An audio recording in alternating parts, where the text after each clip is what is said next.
ध्येयं सदा परिभवग्नमभीष्टदोहं तीर्थास्पदं शिवविरिञ्चिनुतं शरण्यं भृत्यार्तिहं प्रणतपालभवाब्धिपोतं वन्दे महापुरुषते चरणारविन्दम्। गीता जी में आया है कि जो लोग मंद बुद्धि वाले हैं, जो ज्ञान योग भी नहीं जानते, कर्म योग भी नहीं जानते, ध्यान योग भी नहीं जानते, ऐसे लोग सुनने के परायण हो जाएं, अच्छे महात्मा से अच्छी बातें सुने और सुन करके उनको काम में लेवे तो वे आराम से मृत्यु सागर से पार हो सकते हैं। अब सुनने के परायण कैसे हो? ऐसे तो हिरण है, वो सुनने के परायण होता है लेकिन मर जाता है। मछली जल के परायण है, पतंगे दीपक के परायण है। हिरण को सुनने के बाद और किसी बात का ज्ञान नहीं है, सुनकर के काम लेने की बात जानता ही नहीं है, इसलिए वे सुनने के परायण नहीं माने जाते हैं।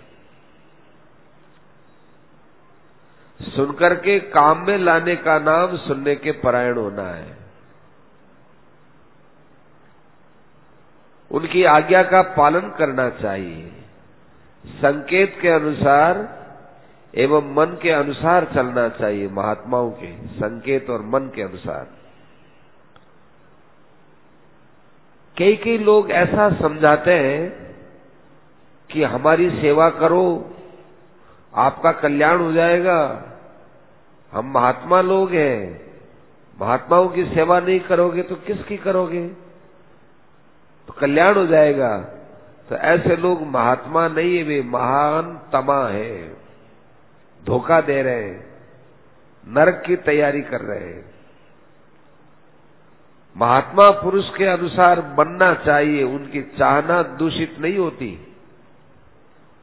स्वार्थ संबंधित चाहना ही दूषित होती है। अच्छे पुरुष के संकेत के अनुसार चलने से कल्याण होता है।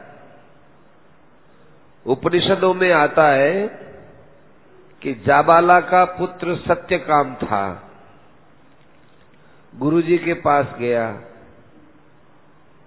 गुरुजी ने कहा कि वत्स, ये गौ है, इनकी सेवा करो, तत्व प्राप्ति हो जाएगी।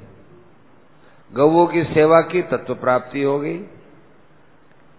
गुरुजी ने ये नहीं कहा कि तू मेरी सेवा कर, तेरी तत्व प्राप्त हो जाएगी। ये जो पूजा करवाना है, प्रतिष्ठा की इच्छा रखनी है, अपना मान है, अपनी बड़ाई है, उसको फैलाना है, ये वास्तव में मान बड़ाई के किंकर है, माने सेवक है। उन्होंने चलाई है, मेरी पूजा करो, मेरा मान करो, मेरी बड़ाई करो। पूजा के योग्य, मान बड़ाई के योग्य केवल भगवान होते हैं। हम महात्मा की सेवा करें तो हमारे लिए लाभ है, किंतु महात्मा यदि महात्मा होंगे तो वे हमसे सेवा स्वीकार ही क्यों करेंगे? बहुत जरूरी आवश्यक काम होगा तो वे भी अपने खास आदमी से ही काम करवाएंगे, हर किसी से नहीं करवाएंगे। महात्मा पुरुष होंगे वे ये चेष्टा करेंगे कि प्राणियों का कल्याण कैसे हो। महात्मा के मन में कल्याण की इच्छा कैसे रहती है? जैसे लोभी आदमी के मन में धन कैसे मिले, ऐसी इच्छा रहती है। किसी भी उपाय से धन मिले, ऐसे महात्मा चाहते हैं किसी भी उपाय से लोगों का कल्याण हो। उनके स्वार्थ का बहुत त्याग है। गीता में कहा कि उस महापुरुष का इस संसार में न तो कोई काम करने से प्रयोजन है न करने से प्रयोजन है। उसका किसी से कुछ भी स्वार्थ नहीं रहता, कोई प्रयोजन नहीं है, कोई लेना देना नहीं है। कोई चीज हमको प्राप्त नहीं है तो उसकी जरूरत नहीं। क्या होता है?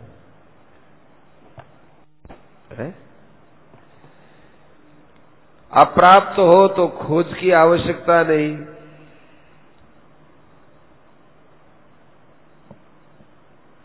आकर प्राप्त हो जाए तो त्यागने से प्रयोजन नहीं।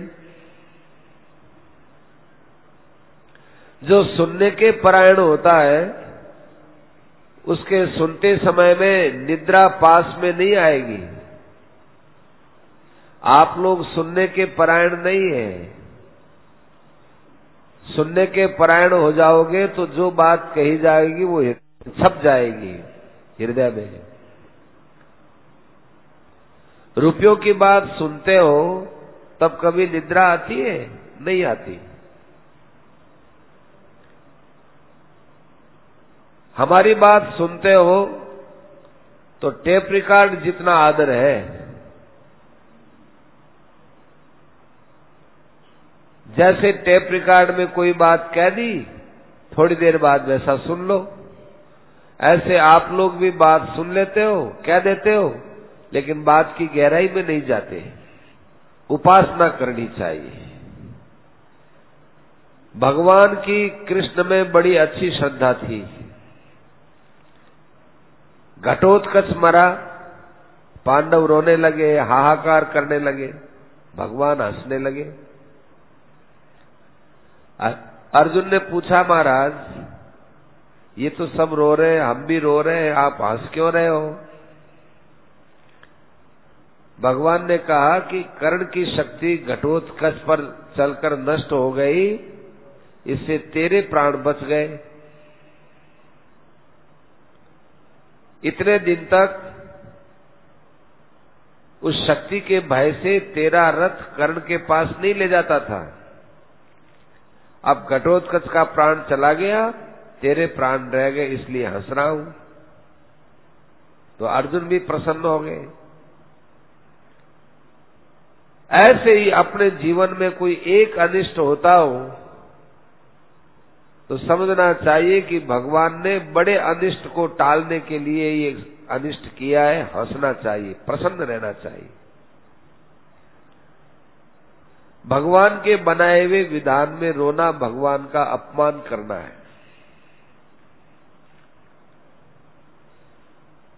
गीता जी के श्लोक पढ़ते हो, सुनते हो, सत्संग की बातें सुनते हो, पर व्यवहार में काम नहीं लाते,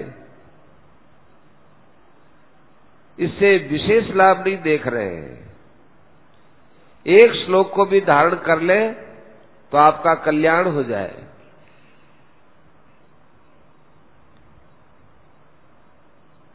एक भाई के खेत में लाल निकलते हैं, उसके जितना घाटा है एक लाल से भर जाएगा।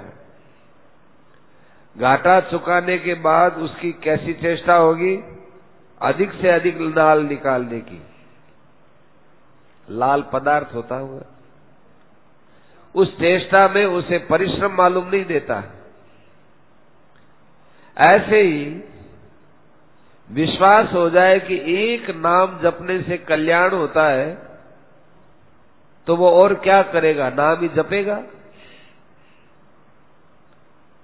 विश्वास की कमी के अलावा कोई कमी मालूम नहीं देती है।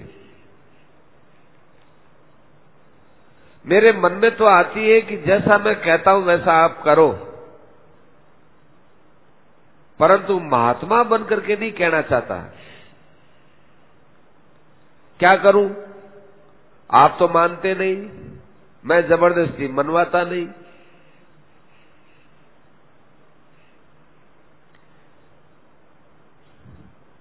गीता की जितनी बात है भगवान की है, उसमें कोई शंका नहीं करनी चाहिए। हम तो गीता की बात को मशीन की तरह बोलते हैं। काम में लाओ तो आपको भी लाभ है, काम में ले तो मेरे भी लाभ है। हर एक माता बहन भाई को एक खास मैं गुर सिखाता हूं कि जो कंचन कामनी मान बढ़ाई का दास है उससे अपना कल्याण होने का नहीं है, उसको तो दूर से ही नमस्कार कर दो। अपने को मालूम हो जाए कि ये मान बढ़ाई चाहता है, कंचन कामनी को चाहता है, तो पीछे घूम जाओ उससे अपना लाभ नहीं होगा, दूर रहो। और अपने मन में भी ये ध्यान रखो कि भाई कहीं कंचन कामनी में मान बढ़ाई में फंस न जाए। जरा सी भी मान बढ़ाई की इच्छा है तो अभी परमात्मा की प्राप्ति बहुत दूर है। अपना कल्याण तो जो भगवान के स्वरूप में रत है उनसे ही होगा, सबका हित चाहते उनसे होगा। संसार में जो वास्तव में त्यागी है वे हमारा हित कर सकते हैं। भीतर के त्याग का क्या मालूम पड़े, बाहर से ही तो मालूम पड़ता है। हम तो एक नई बात बोलते हैं, इस जमाने में जो कंचन कामनी मान बढ़ाई प्राप्त होने पर भी स्वीकार नहीं करता है वह इस जमाने का बहुत बड़ा साधु है। साधु के और लक्षण मत देखो, इतना बहुत है। उसके भीतर के लक्षण जानने की हमारे पास ताकत नहीं है और बाहर के लक्षण आपको बता दिए। और आगे बढ़ो तो उसके संग से अच्छी बात पैदा होती है, सद्गुण पैदा होते हैं, सदाचार पैदा होते हैं, वह महात्मा है। और कोई महात्मा है, उसके संग करने से हमारे दुर्गुण दुराचार नष्ट नहीं हुए तो वो महात्मा हमारे क्या काम आया। अपने लिए वह महात्मा है जिससे दुर्गुण दुराचार नष्ट हो जाए, भगवान की भक्ति हो, सद्गुणों की वृद्धि हो। शिशुपाल का जन्म हुआ, उस समय उसके 3 नेत्र थे, 3 हाथ थे। माँ बाप डर गए, ये क्या बला पैदा हो गई आकाशवाणी हुई, डरो मत, ये बड़ा वीर है और ये जिसकी गोद में रखने से एक हाथ एक नेत्र गिर जाएगा उसके हाथ से इसकी मृत्यु होगी। उस बालक को कई राजाओं के गोद में रखा पर न आंख कम हुई न हाथ कम हुआ। अंत में भगवान कृष्ण की गोद में रखा तो हाथ भी कम हो गया, आंख भी कम हो गई। शिशुपाल की मां थी वो भगवान कृष्ण की भुआ थी। उसने आकाशवाणी की बात कही कृष्ण को। कृष्ण ने कहा कोई बात नहीं बुआ जी, ये मेरा ही तो भाई है, बुआ का बेटा भाई है, मैं इसके 100 अपराध माफ कर दूंगा। तो हमें अपना मतलब यहां निकालना है कि जिनके संपर्क में आते ही ये दुर्गुण दुराचार रूपी हाथ नेत्र गिर जाए उससे अपना कल्याण होगा। इस घटना से ये सीखना चाहिए। जिसके संग से दुर्गुण दुराचारों का नाश, सद्गुण सदाचार की जागृति, वह हमारे लिए तो महात्मा है। मारवाड़ी कहावत भी है, जीरे जठे प्यास बुझे, मेरे लिए वही सागर है। इन लक्षणों में अपने लिए कहीं ठगाई नहीं है। दंभ पाखंड की दाल नहीं गल सकती। अरे बच्चा, मोटी पहचान यह है, जो कंचन कामनी का दास है वो महात्मा नहीं है, सार बात है। अपने यही पक्की परीक्षा है। सच्चे महात्मा का तो मैं भी भगत ही हूं। सच्चे महात्मा है, उनके चरणों की धूली मिल जाए, प्रसाद मिल जाए तो कल्याण हो जाए। पर क्या करें, हमारे में कमी है, हम अविश्वासी हैं। उनके प्रसाद चरण धूली मिलने से हम महात्मा बन जाएं, तब श्रद्धा हो। देख लें कि अमुक आदमी के ऊपर चरणों की धूली डाली, उसको ज्ञान हो गया, तो फिर हम भी श्रद्धा करने लगे।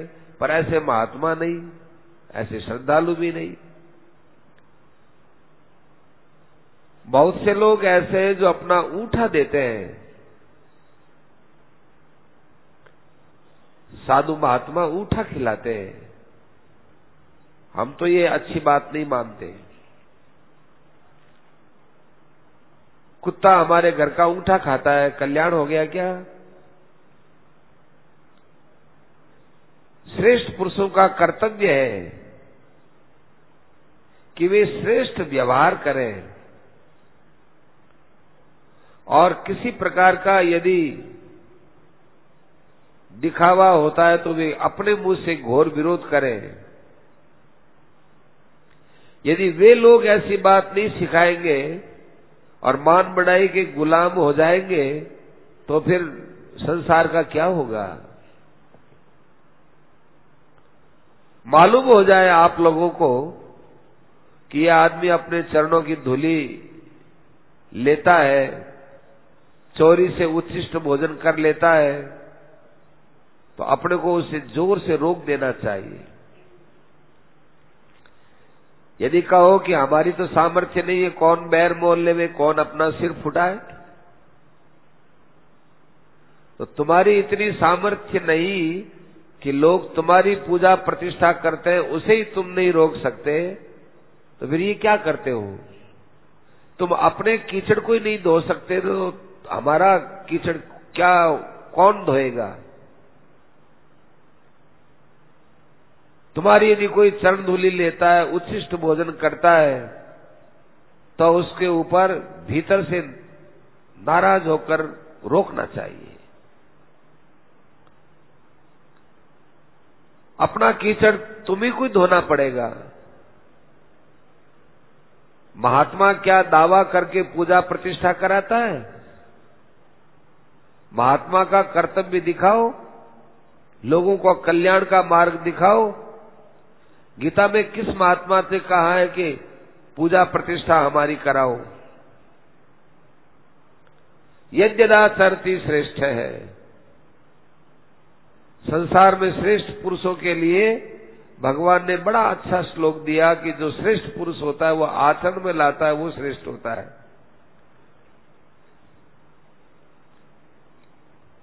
विद्वान पुरुष वो है जो कर्तव्य में लगा हुआ होता है, उसका समान आचरण करना चाहिए। महात्मा का स्वांग धारण मत करो। धारण कर लिया तो फिर इसको लजाओ मत। महात्मा का यदि स्वांग ले लिया तो लजाओ मत। कोई झूठा भी महात्मा है तो भी अपने स्वांग से उसको लजाना नहीं चाहिए। झूठा महात्मा कौन है? संन्यास आश्रम में है, ये गैरवा वस्त्र पहन लिया, उसको अपना स्वांग नहीं लजाना चाहिए। अरे इस वस्त्र में लोग तुमको आदर देते हैं, रोटी खिलाते हैं, सम्मान देते हैं, और इसी वस्त्र के साथ अन्याय करते हो। ऐसा तो कोई नहीं करता। कोई अपनी दुकान से घर खर्च चलाता है, रोटी खर्च चलाता है, वो उस दुकान के साथ अन्याय नहीं करता। आप लोग ये कपड़ा पहन के क्यों अन्याय करते हो? महात्मा पुरुष ही यह बात नहीं सिखाएंगे कि मान बढ़ाई का त्याग करो, तो फिर कौन सिखाएगा? और महात्मा पुरुष भी कैसे सिखाते? वो केवल कहते रहे कि त्याग करो, त्याग करो, त्याग करो, और स्वयं मान बढ़ाई के पीछे रात दिन पड़े रहते हैं। ऐसे कहने का क्या अर्थ है? कहने को मैं भी कह दूं कि दोनों समय संध्या करो, लेकिन मैं रात्रि में 8 बजे संध्या करूं तो आप पर क्या असर पड़ेगा? वास्तव में एक नंबर बात यह है कि महात्मा के लक्षण धारण करना चाहिए, कहना थोड़ा चाहिए। अपने में 50 अच्छे गुण हो तो 40 रखकर 10 ही कहने चाहिए, 51 नहीं कहने चाहिए। यदि 51वां गुण कहे तो साथ में यह कह दे कि हम लोगों को ऐसा करना चाहिए, तुम लोगों को ऐसा करना चाहिए, यह नहीं कहना चाहिए। यदि हमें भगवत प्राप्ति हो जाएगी, हम नहीं स्वीकार करेंगे, तो क्या वह भाग जाएगी? यदि हमें भगवत प्राप्ति हो जाएगी और हम कहेंगे साहब हमको तो भगवत प्राप्ति नहीं हुई, तो वो हमारे भग थोड़ी जाएगी भगवत प्राप्ति। गुण अपने में स्वीकार करना पतन है। अपने में गुण न स्वीकार करे तो उसकी बढ़ोतरी है। अपने में गुण देखे ही नहीं, ऐसे दूसरों में अवगुण भी न देखें, बढ़िया बात है। अपने में गुण देखने से गुण भाग जाते हैं और दूसरे का अवगुण देखने से वो अवगुण अपने में आ जाते हैं। कोई हमारे में अवगुण बताए और वो अवगुण हमारे में नहीं है, तो आप सफाई मत दो कि हमारे में अवगुण क्यों बता दिए, हमारे में अवगुण नहीं है, ऐसा नहीं कहना चाहिए। अरे निहाल हो गए, हमारे में अवगुण तो है नहीं। लोग झूठा आरोप लगाते हैं, बड़ा बड़ा लाभ है, बड़ी लाभ की बात है। यदि निर्दोष रहते हुए दंड भोगना पड़े तो समझना चाहिए ईश्वर का राज नहीं, ये पोपाबाई का राज है। पोपाबाई थी, वो क्या करती, एक पौवा थी, वो रोज यूं देती थी, अनाज देती थी। तो उसका जो डब्बा था ना, वो एक तरफ तो था यूं और एक तरफ था वो थोड़ा कम किनारे वाला यूं, एक तरफ था इतना गहरा और पीने की तरफ से था इतना। तो उसके किसी कर्मचारी ने उल्टा देना चालू कर दिया, अनाज देना चालू किया, तो उल्टा आवे थोड़ा आवे। तो पोपाबाई के पास में ये पोपाबाई का राज था कि साहब ये पीपा है, पहले इसमें यूं डालते थे तो इतना सारा अनाज आता था, अब ये पीछे से डालता है तो ये इतना सा ही अनाज आता है, अन्याय हो गया। अच्छा, तो न तो इधर से डालो न इधर से डालो, पीपे को सीधा रखो और यहां से जितना अनाज है वो डालो, यहां 2-3 दाने आएंगे। पोपाबाई का राज हो गया।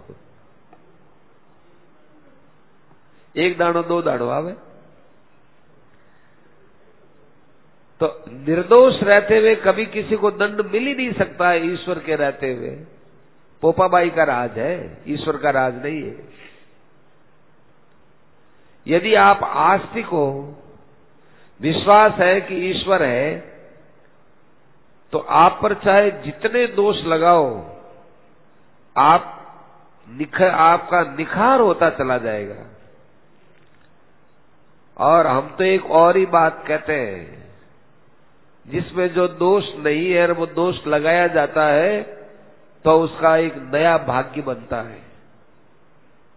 आपका साधन बढ़ रहा है, वे लोग आपका साधन भजन बढ़ा रहे हैं, चाहे आपको समझ में आए चाहे न आए। लोग आपके सच्चे गुण गाते हैं, सच्ची महिमा बताते हैं और आप उस मार्ग में चल रहे हैं, परंतु हमारी दृष्टि में वो आपका मार्ग का स्तर गिर रहा है, आपकी रुकावट आ रही है, क्योंकि प्रशंसा से अभिमान आएगा, अभिमान से पतन होगा। इसलिए अपनी निंदा से मत डरो, अपनी प्रशंसा से डरो। न्याय युक्त मान बढ़ाई स्वीकार करने से, न्याय युक्त कंचन कामनी स्वीकार करने से भी आपको डरना चाहिए। न्याय युक्त मान बढ़ाई किया, क्या बताया भाई? न्याय युक्त मान बढ़ाई।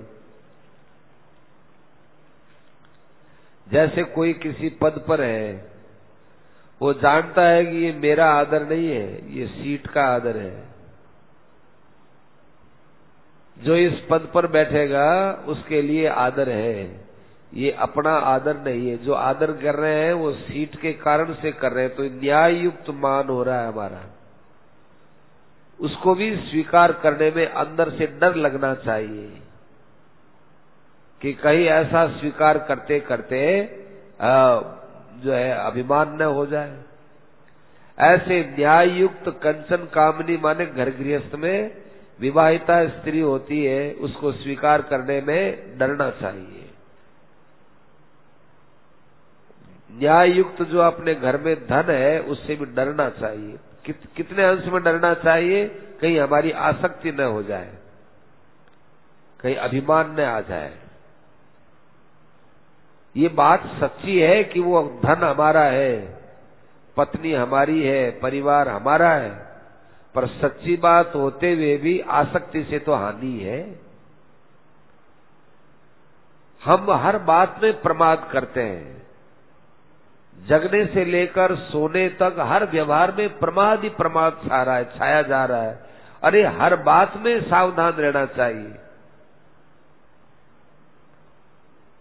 कंचन कामनी को स्वीकार करने वाले को मरा हुआ समझना चाहिए, वो जीवा नहीं, वो मर गया। उसमें महात्मा की गंध तक भी नहीं है, यह कसौटी समझ ले।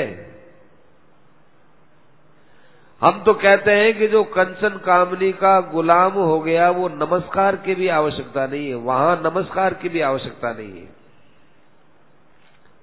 अपने को यदि महात्मा बनना हो तो व्यक्तिगत पूजा से हजारों हाथ दूर रहना चाहिए, पर धन और पर स्त्री से हजारों हाथ दूर रहना चाहिए। इनसे किसी प्रकार का संबंध ही नहीं रखना चाहिए। मन में इन चीजों से घृणा होनी चाहिए। पर धन से विष्ठा की तरह घृणा होनी चाहिए और पर स्त्री से प्लेग की तरह होना चाहिए। प्लेग बीमारी है। न्याय युक्त बात करनी हो तो स्त्रियों से माता बहन की बुद्धि अंदर बना करके बात करनी चाहिए। जैसे कभी प्लेग की बीमारी का इलाज किया जाता है तो डॉक्टर वैद्य बहुत सावधान होकर इलाज करते हैं। नाक के ऊपर पट्टी बांधते हैं कहीं उसके कीटाणु न चले जाए, हाथ के ऊपर रबड़ लगाते हैं ताकि उसकी सेवा में उसको इंजेक्शन वगैरह देने में कीटाणु न लग जाए। ऐसे सावधान रहना चाहिए। स्त्रियों से ज्यादा बात नहीं करनी चाहिए। 2-4 मिनट बात कर ली, खत्म। एकांत में भी बात नहीं करनी चाहिए। जहां सब देखते हो, सबकी दृष्टि पड़ती हो, वहां बात करनी चाहिए। स्वार्थ की, लोभ की बात कहीं न हो जाए, ये हर आदमी अपने व्यवहार में देखे। परिवार में भी कोई व्यवहार करो तो स्वार्थ की तरफ मत देखो, मेरा स्वार्थ सिद्ध हो जाए, ये वृत्ति खराब है।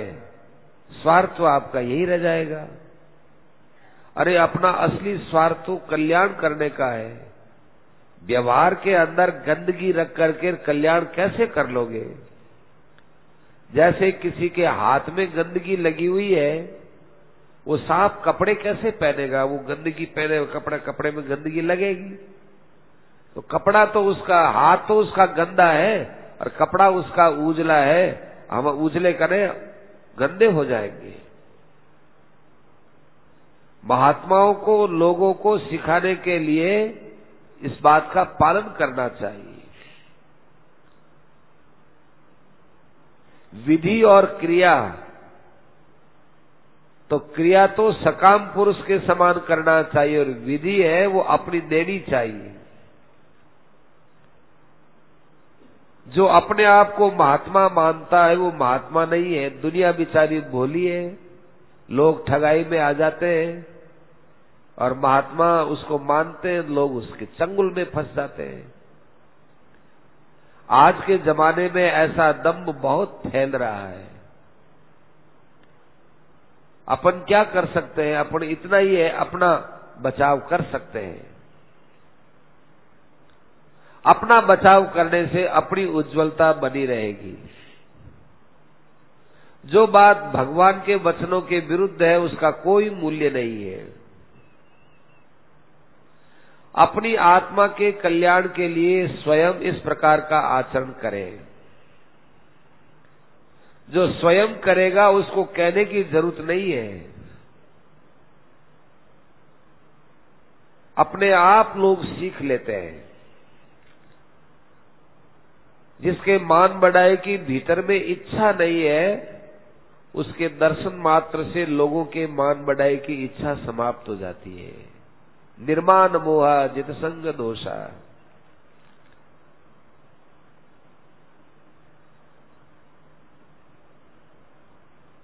थोड़ा सा भी इस बात का पालन किया जाए तो महान भय से तर जाता है। आप लोग भी अपने जीवन में स्वार्थ का त्याग करो। इस थोड़े से एक स्वार्थ के पीछे आपका मानव जीवन पूरा नष्ट हो रहा है। ज्ञेय स नित्य सन्यासी यो न द्वेष्टि न कांक्षति निर्द्वंद्वो ही महाबाहो सुखम बंधात प्रमुच्यते। गीता के अनुसार वो बहुत बड़ा सन्यासी महात्मा है जो किसी से राग द्वेष नहीं करता। राग द्वेष छूटने लायक होते हैं, इसी छूटने योग्य होते हैं, छूट सकते हैं, इसीलिए छोड़ने की बात कहते हैं। यदि ये छूटते ही नहीं तो इनको छोड़ने की बात कोई नहीं कहता। नारायण नारायण नारायण। बड़ी कृपा है भाई, ऐसी पुस्तकें मिलती है। महात्मा तो नहीं रहे, ऐसी ऐसी इतनी बढ़िया बातें शास्त्रों में नहीं मिलती। ऐसी बातें एक साथ अलग अलग मिलेंगी।